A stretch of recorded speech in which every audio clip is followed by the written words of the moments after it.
This is a ridiculous spot to be in. I'm supposed to cut a promo about the greatest promo in the history of this business, who for the first time in his life is coming out here only to talk about himself. How did I land this gig?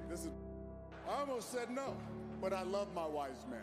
So there's just no way I could say no. So I'm sitting there, I'm like, what do I say? What can I cover? The wise man's gonna come out here, he's gonna break into his history, and then all of a sudden he's gonna transition perfectly to the future and start promoting. So I figured the only way to do this is to share my perspective of the wise man. You see, the wise man taught me that every week is an audition to be invited back to the next week.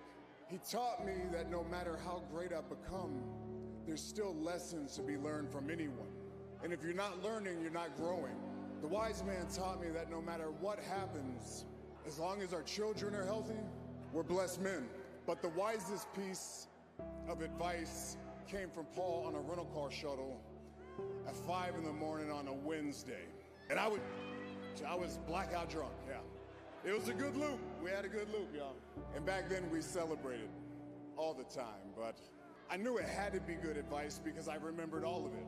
I told him that if I was on his side, there would be nothing that I couldn't do in this business. And then he chuckled and he laughed at me and he politely rejected my offer. And then he told me, Joe, you don't need me. You don't need anyone. The only thing you need is to do it yourself, to believe in yourself. He said the moment that you start doing that, you'll need for nothing. You'll have the world in the palm of your hand. And those are the words that I needed to hear at that time. And that's what he does. He always says the words that you need to hear. To me, to you, to our entire fan base, he knows what to say, how to say it, and when to say it. And that's why he's the greatest communicator of all time.